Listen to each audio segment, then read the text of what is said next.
Today, some banks back down, but...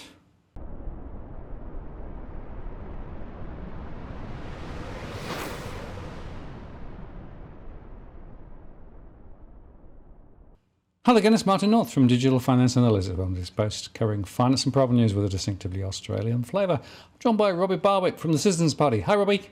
Hi, Martin.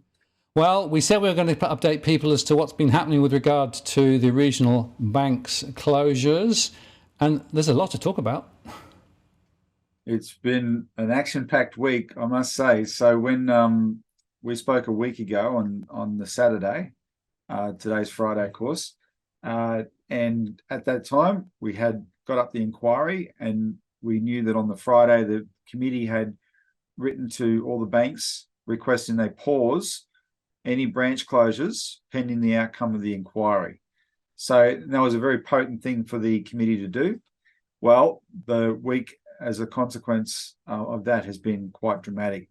And some news is good, some news is bad, and the bad news is frankly infuriating because there's real towns at stake here. And we just want to give people the specifics of that, because people should get mad and really appreciate why an inquiry like this is so important. Yeah, and I think it's worth just saying, isn't it, that whilst some banks were able to say, well, we're not going to close any branches while the inquiry is on, others have remained completely silent, and others have actually been, well, frankly, misleading in terms of how they've told the story. So there is a really important point here about transparency, openness, and respecting Parliament. Well, and let's cut to the chase, Martin. These are banks that this week, one of them, the biggest one, CBA, announced a $10 billion profit. NAB announced a record quarterly profit. Up, I think its income for the quarter was up 18%, and it's on track for an $8 billion profit. The other two, Westpac and ANZ, are probably going to be racking up high profits. A big chunk of that profit comes directly from the taxpayer via the Reserve Bank of Australia at the moment. You've also got the fact they're guaranteed by the taxpayer, right? They are the most profitable banks in the world. They're rolling in it. And a formal committee of the Australian Parliament made a request to them, in response to which National Australia Bank has said, F you. That's what they've said. And you, the viewer of this show, who are a taxpayer, don't just get mad at National Australia Bank, though you should, and pull your damn money out straight away if necessary, if they're going to be like that. Get mad at the politicians that are going to allow them to say that and get away with it. They're not normal commercial operations. Do not get sucked into some libertarian garbage about, human rights for companies. Government shouldn't interfere in companies. These companies don't exist without the public support. 100%. And they were able to say F you. And the reason I'm mad is because every branch that NAB is going to shut is going to devastate the people of those towns. This is not a casual thing.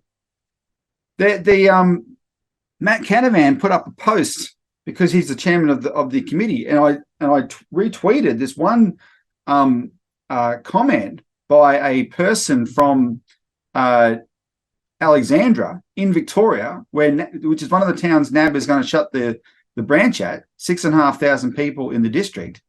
And this guy is part of the CFA, etc. And he put up this impassioned description in great detail about what this means for the town, because NAB is just going to do this. And they've been asked by a Senate committee to, at least for the duration of this inquiry, respect the inquiry and pause. Stop doing this.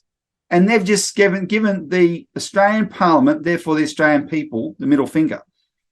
And Commonwealth Bank, on the other hand, showed in principle what the right behaviour is. On Monday, Commonwealth Bank announced it would not close any more branches for the duration of the inquiry. Now, these are temporary postponements. I get that. But for now, the town of Junee is saved. We have saved the town of Junee. This channel, the Citizens Party, Dale Webster, the people who helped, and the town itself. That town has done an extraordinary job. Hats off to Junee in this fight. And for now, it is saved. And the press coverage has been enormously 100% positive. We'll get on to Westpac in a minute, but the press coverage, Westpac made an announcement they wouldn't close 8 branches yesterday, and that generated for them a day of positive coverage. Why are they getting positive coverage for these announcements? Because it's the right thing to do. But you know that NAB hasn't made a big announcement that it's not going to shut branches. They've just put out a statement on their media site attributed to Chrissy, whatever her name is. You might put it up later, Martin, but that, oh yeah, we will cooperate with the inquiry, but we will continue our branch reshaping process, including branch closures. And so towns like Alexandra in Victoria are going to be smashed. And that's the, you know, if a bank like CBA can do it, NAB can do it as well. But the real issue is, why do we have a political system where the banks that are on the taxpayers' teat feel that they can so casually defy a request from a Senate inquiry? And that's emblematic of everything we have to do to change the system and make sure inquiries like this have really strong outcomes. Yeah, and Robbie, just to underscore a couple of things, you know, the banks get huge support from the government directly, indirectly. The banks also make big donations to the government and opposition. So, you know, there's a sort of alignment of interests there. There is the neoliberal philosophy, let the markets rip and hang everybody else, that's still sitting around in Parliament and beyond. But more importantly, when the Parliament finally gets its act together and says, no, this is an important issue, and essentially there is an inquiry, and they ask the banks to just cease and desist, well, a couple did, but a couple didn't. And even, let's talk Westpac, who sort of said, well, we'll save some and got a bit of positive, they're still closing others. So, you know, it's very much a question of misdirection. Look over here, don't look over there. No, Westpac yesterday scammed the public, scammed the media, and the media is too dumb and they fell for it. Westpac put out an announcement, in response to the request from the inquiry, we will postpone the closure of 8 branches announced in February. And the media thought, oh, that's great. Except the wording was announced in February. And remember, Martin, I was in Canberra last week fighting to get the inquiry up. And when we left, there was the total number of banks that had either closed or been announced to close since the 30th of September was 79. And in the week we were in Canberra, there was a whole bunch more announcements by Westpac in February of all these other branches that are going to close, like Cloncurry in central Queensland, where the mining disaster has just been, right? That was one of the towns that they announced. But all Westpac did, in its announcement yesterday, was saying, oh, those extra branches they announced 2 weeks ago, we'll put those on hold, which means the main banks that we've been talking about for the duration of this campaign, for months, starting with Coober Pedy closes today. Yeah. And when you see what a big deal it was for the people of Junee to save their banks so they don't have to have an 80-kilometre round trip, well, feel for the people of Coober Pedy because they now have a 1,080-kilometre round trip. And Martin, there's only ever been one bank at Coober Pedy. It's only ever been a Westpac. The business model hasn't changed. It's the same town. If anything, the opal mining business would have got bigger because we promote this kind of tourism stuff, etc. Right? It's Westpac that has changed. It's Westpac that's made a decision to say, stuff you, we're going to force our customers to comply to what we want rather than serve our customers. And that town is now completely in the lurch. And so while the media, yesterday was extraordinary. In fact, I haven't even had time to catch up with you about this because you saw the activity on Twitter, of course. The only person who didn't fall for Westpac's half-truth was Dale Webster, because Dale knows her stuff. Dale's documented this. She knows the true state of what's going on. So she heard the announcement and she saw the banks that weren't on the list that Westpac said they would postpone, including Coober Pedy, including Carnama in Western Australia, which is another town that's the last bank. So Dale Webster spent all day contacting the media that reported Westpac positively to correct the record. And the one that we know did was Joyce Malukas, I think I pronounced her name in the Australian. She got pretty mad at Westpac sucking them in, and so she corrected her article and pointed out that this is not all the banks that Westpac should be saving. Most of the other media fell for it, so Dale spent the day correcting them. I spent the day last minute scrambling to get politicians from South Australia, especially in Parliament House, to advocate to Westpac, to the government on Westpac's behalf, on Cooper Petey's behalf, right? Because it's, this town is going to be in deep trouble if they lose this bank. I spent the day doing that, and anyway, it was quite a last minute scramble. I'm hoping to find confirmation soon that the committee sent a follow-up letter, a please explain letter to Westpac, right, to make it clear to Westpac that they had expected all branch closures to be paused. And maybe that can, if the committee did that, and we can force Westpac to back down, maybe that can they can reverse the Cooper Petey decision, or at least save Carnama in Western Australia next week, so it doesn't go on a chopping block as well, or at least it's postponed. This was enraging because of how we opened. All the parameters are there. It's a reasonable request to institutions that are supported by the taxpayer. It's the least that they can do. Cooper Petey has a real Indigenous factor in the community, and the banks serving Indigenous communities is a specific issue for banks, and so it's even addressed in the banking code of practice, right? That banks will make sure that they provide services to Indigenous communities. In these remote parts of South Australia and Northern Territory, Martin, you're talking about communities that, for a lot of them, English is not their first language. They know English or a smattering of English, etc. Right? So the personal relationships that they have with the people in these banks to do their banking are very important. So what happens in Cooper Petey is the local Aboriginal population can just come into town to the bank and don't even have to carry cards. The banker knows them and will give them the cash that's in their account that they need, right? That they want. And they don't have to, worry about carrying cards or passbooks or whatever. That's what the bank provides. But now all they've got is Australia Post, and Australia Post can't do that. Right, Australia Post does need to. It's because it's an agency service. It doesn't have the same authority as the bank itself, and plus Westpac puts extra restrictions on Australia Post. Right, so that's going to be a hugely disruptive factor to the town of Cooper Petey just from that standpoint alone. Let alone the real issue with the Westpac branch there is the whole opal trade depends on people flying into town from all over the world, coming and buying opals in cash. And they get the cash at the bank, or they put the cash back in the bank, etc. And that's going to be hugely disrupted as a result of this. And it's not a small thing. It is not a small thing, right? Cooper Petey is an iconic town in Australia.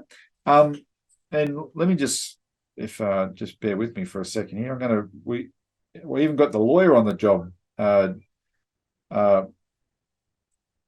Martin, Bob Butler, who did the legal analysis of bail-in, and who drafts our legislation.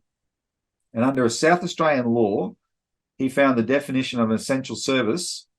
Essential service means a service, brackets, whether provided by a public or private undertaking, without which the safety, health, and or welfare of the community or a section of the community would be endangered or seriously prejudiced. That definition, by any definition, covers the only bank at Cooper Petey. And Westpac has just forged ahead with shutting it down. So that, this is something that people need to get mad about. And what are they saying? What Westpac and NAB are saying here is, I'm reading between the lines because I'm smart that way. I mean, you've known me a while now. Have you picked up how intelligent I am? So I've learned to do this, right? You can, because people people are desperate to communicate, and sometimes you just can't get the words out, right? And it helps when someone is patient and listens and thinks, what are they trying to say? And I've heard the banks cry of pain. I've heard their cry for help. And what they're saying is, we need a people's bank. We want a postal bank. Please start up a postal bank. We do not want to be such bastards. We need supervision. We need competition. We cannot be left to our own devices. Please start a postal bank. And as far as I'm concerned, we're going to accommodate them. Yeah, well, it really has underscored, isn't it, that they are not fit or capable of providing the banking services that ordinary Australians and businesses need, particularly in the bush. They don't care about it. They don't want to do it. And so therefore we need an alternative. And that alternative isn't bank at post. It's too limited. It's not going to be sufficiently broad in terms of services and capabilities. But there is an alternative. And that alternative is a publicly owned bank that actually is there for the people to do the things that the people want from the banking system. And the commercial banks are going to find that they've got a very agile and capable competitor that they didn't have before. They will. And guess what? They might find that their profitability gets a bit squished as a result. How sad. How sad. And it's all self-inflicted. And Martin, there's a couple of other things I want to talk about specifically for this show, which is the amount of press coverage we've generated and all the people claiming credit for our success. And Christine Holgate. I do want to talk about Christine Holgate, but before I do, I also want to make the point that this week is the 5th anniversary of the passing of the bail-in legislation. Valentine's Day 2018. We call it the Valentine's Day Massacre of Deposits and Democracy. When they passed that bill through the Senate with only 8 senators in the chamber, that basically created a loophole for bail-in. Now, people should remember that. It was a big deal. And I was just saying, you've covered it on this show a lot, including with me, but it's the first time I ever saw you on your show, because someone sent you saw that back when you only had 400 subscribers or something. You saw the passage of that and you put up a show that week, and someone texted me a link to this YouTube show, some pommy bloke named Martin North reporting the passage of bail-in, and we contacted each other soon after that. It was so it's also the 5th anniversary of me meeting John Adams, I should say, as well. Whatever that's worth. No, I love you, John. And so there's been we've created a centre of the resistance, as John likes to say, that he reckons it's a Wollongong. I maintain it's in Coburg. But how does that really relate to this? It relates to this because, bail, just like with the cash ban, we identified that one of the features of getting rid of cash is you trap people inside the banking system. They can't escape. And this closure of branches and ATMs is the bank's way of achieving that cashlessness and that reality we're all trapped inside the banks, because there's no off ramps, right? Branches where you can go into the branch and withdraw money that's legally your right to withdraw. When that's cash in your hand, you have your position in the economy, but entirely in your hands. You're right at that point. You are independent of the banking system, because every time you use your card, most of the time it's not going to be an issue, but technically every time you use your card to purchase something, you are requesting permission from a bank to purchase something, right? And if that's 100% of the system eventually, then banks will know that and they'll be able to put conditions on that, right? In fact, there are examples of banks doing that sort of thing now. So, and then when you really want to hightail it out of the banking system because you see trouble brewing, especially something like a bail-in, then you won't be able to. You'll be trapped in the banking system.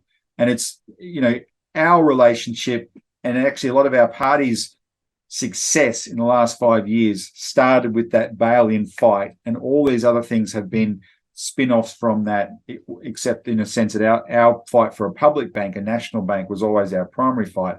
the fight against bail-in became a big vehicle to wage that fight. I got to tell you this story. One of our state secretary of our party in Queensland, she's been visiting towns that have been losing banks and putting up posters all over the place. So we're doing all these posters about, save the banks, et cetera, et cetera. One real estate agent made a space on their window between all the different posters of the various properties that they're listing. Big space in there. There's the poster for the Save Our Banks campaign. And she was either, I think, at a post office or something like that. And there was a discussion about this issue of stopping the branch closures. And then out of the blue, some little old lady, I think it was, I might have that wrong, but said out of the blue, "We need Glass-Steagall." And of course, that's another one of our campaigns. And these things stick. We've been on this issue, right? And people we're systematically educating the public about this. But now I think we've got a tiger by the tail, because this is something that is touching everybody across the board, and it's reflected in the media coverage. So what if I can share my screen here? I'll just click the button. Do I share screen? Yeah, share the screen. Yep. And I'll project it here. I mentioned this to you last week, but one of the features of this particular campaign, I'm just talking from the standpoint of the Citizens Party now, campaigns we've been involved in, I think we've broken a record for the amount of press coverage we've generated. We generated a lot of press coverage around the Christine Holgate campaign, the cash ban campaign, but this is huge. It's actually on our website here. People can go and look at it yourself, and you actually click on the links and listen to it.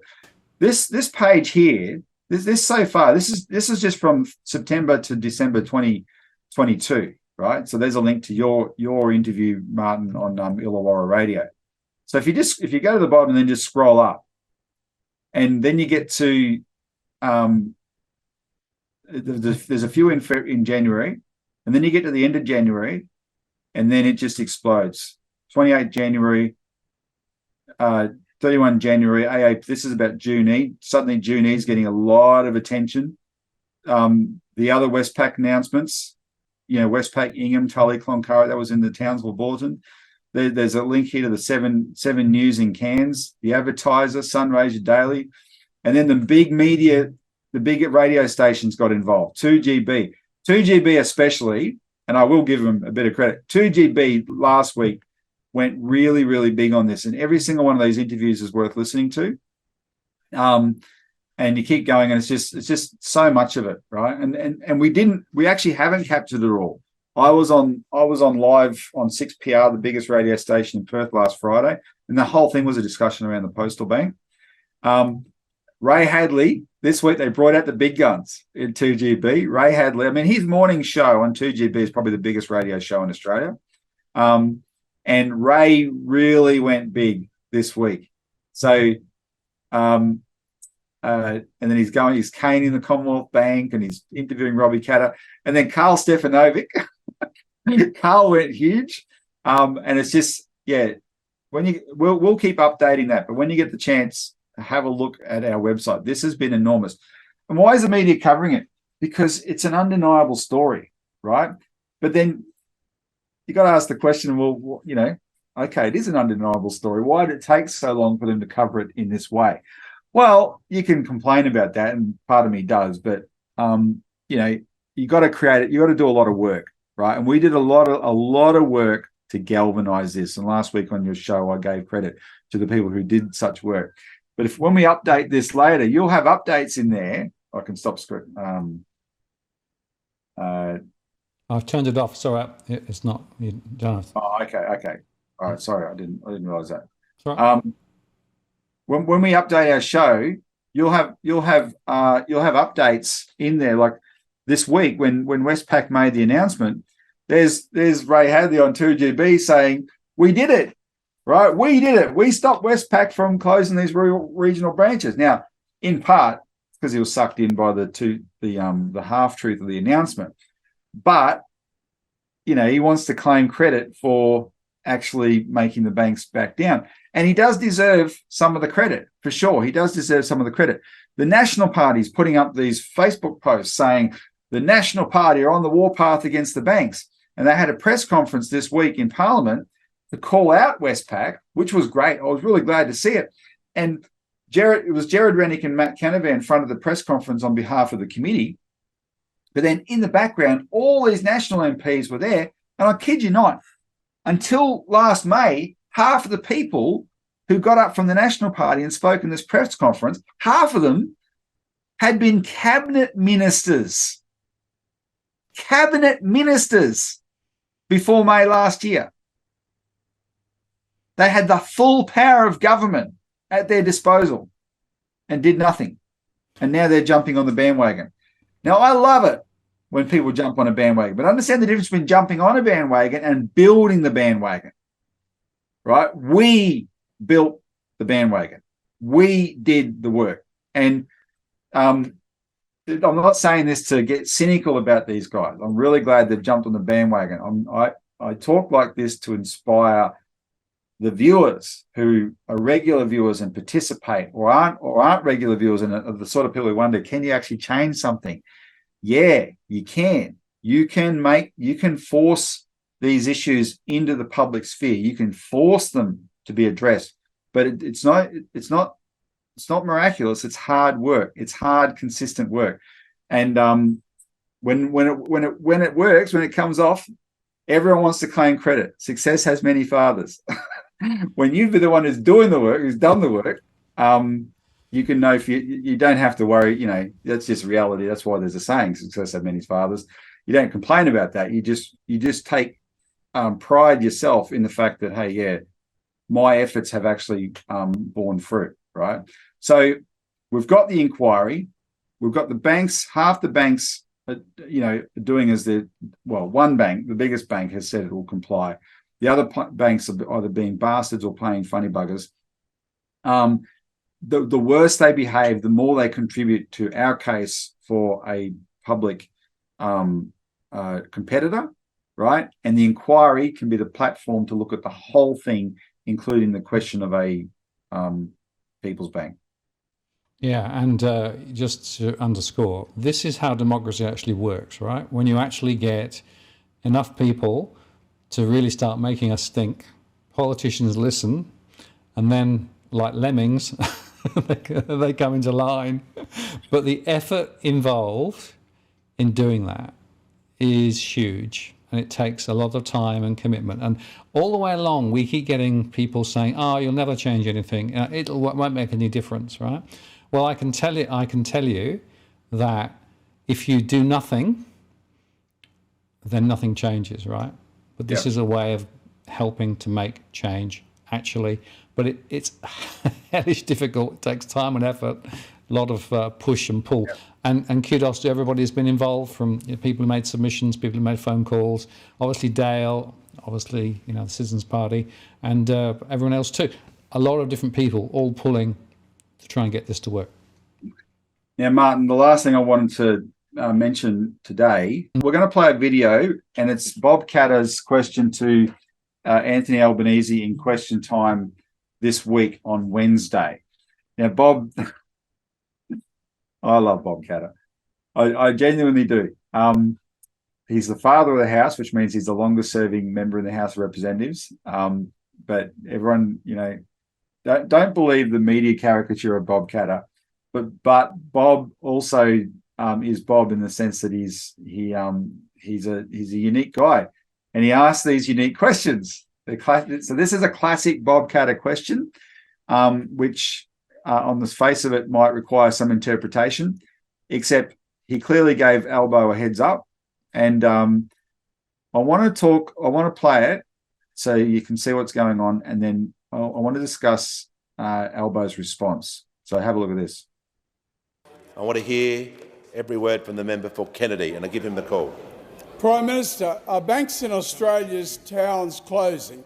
Treasurers Keating, Hockey, Swan averred the majors will always be underwritten by government. Will you support North Queensland's industrial leadership in proposing a North Queensland postal bank initiated by the KP? and note the curious inconsistency of two Liberal senators who in power sacked Holgate, the person actually creating a people's bank. Out of power, the two want to look into it. Churchill observed, looking into it, you'll only see yourself how extraordinarily narcissistic.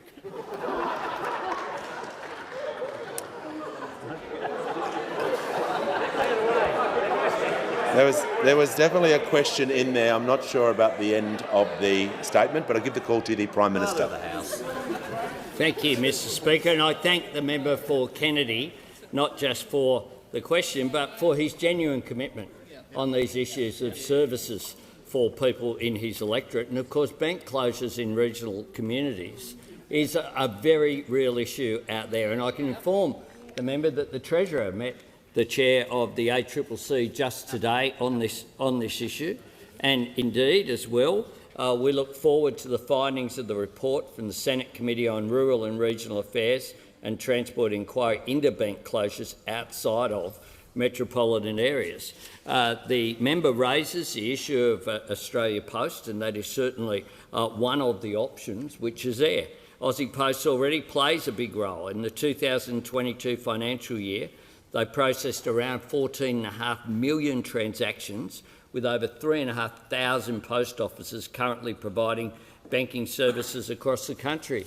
And I know that this was an issue that Christine Holgate has mentioned in the question. I think a fine person was advancing before the former government took action on the floor of this chamber to remove her, in part, of course, challenged by the inconsistency of the members that you raise. And one of the things about the member for Kennedy, whether you agree with all of his views or not, and on some of his views I agree, some I do not, is his fair income. Unlike the great pretenders who he refers to, the LNP senators out there who've discovered this issue after 10 years of government and doing nothing about it, have discovered it. One of them, of course, is famous for wearing high-vis in his backyard for media conferences and doing something that no coal miner would do, which is to smear coal dust on his face for the photo op. The member for Kennedy is fair income, unlike the pretenders over there in the Senate who pretend they care about regional Australia but never actually stand up for it. Yeah, well, that's pretty substantive, isn't it? And very significant. There's layers of that. So the first thing is this, that he revealed something very concrete on the regional banking thing. That morning, Wednesday morning, the Treasurer, Jim Chalmers, met with the ACCC. And among the regulators, when it comes to protecting consumers, that's the ACCC's job. And there is a real question about, what the ACCC should be doing in terms of the way the banks get to act like cartels when they want to, etc. So that's significant. Now, hats off to Dale Webster again, because since Albanese took government, she has been consistently messaging the Treasurer. Every tweet she does on her Twitter feed, the regional, is directed at Jim Chalmers, etc., because he does have the power. He has the informal financial power as the guy who holds the money in the government that guarantees the banks. He can call them up and say, cut the crap. And he, by his own admission, Anna Bligh is a close confidant, right? Rein their heads in, especially at least at a minimum, don't let them defy the Senate committee. But that was Albo's answer. So now we know that we've pushed this to the highest levels of cabinet deliberation and action. So we don't know what's coming out of that yet, but we'll see. But the banks, this may end up being something that sideswipes the banks, and I hope it does. So we'll see about that. The bigger issue there, though, in terms of political significance, is the question of the postal bank. Albo acknowledges Christine Holgate's work around postal banking, right, which was the centerpiece of Bob's question. He pays respect to Christine Holgate, and then he also pays respect to Bob's credibility. And he has a swipe at the Nationals, and he's really having a crack at Matt Canavan there Bob wasn't having a crack at Bob. Bob was having a crack at Matt Canavan and Richard Colbeck, the Liberal, on the inquiry, not Jared Rennick, because Jared hasn't been in Parliament long enough. You can't blame Jared for the 9 years of the Liberal government. Jared's been out of step with his party the whole time he's been in there. But Bob was justifiably having a swipe at those guys, and that allowed Albo to pile on. But don't worry about that. I do want, that was genuine respect that Albo was paying to Bob for his credibility. But the big thing is Christine Holgate. Because, the last time Christine Holgate was mentioned by a Prime Minister on the floor of Parliament in question time was when Scott Morrison said she can go. She was character assassinated the last time she was mentioned on the floor in Parliament. And now the current Prime Minister has paid tribute to her on the floor of Parliament. And this is a big deal. I know absolutely it would be a big deal for Christine Holgate. So much has happened, and we were in the middle of that as well. Our party started the campaign to tell the truth about Christine Holgate, and Martin's was the first channel that I did an interview with about it to get the message out, and that made a big impression on your channel. And your channel did there was some really intense mobilizing around getting up that inquiry that your channel especially was instrumental in, especially one particular Monday morning. And so a lot of water's gone under the bridge since then, right?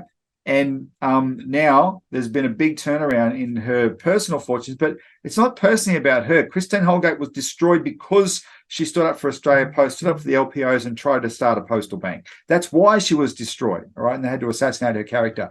And now the worm has turned such that the Prime Minister of Australia, who, by the way, let's not gloss over it, he helped destroy her at the time. He apologised for it later, unlike Morrison, but he asked the question that Morrison reacted to. And he admitted later he was wrong to do that, right?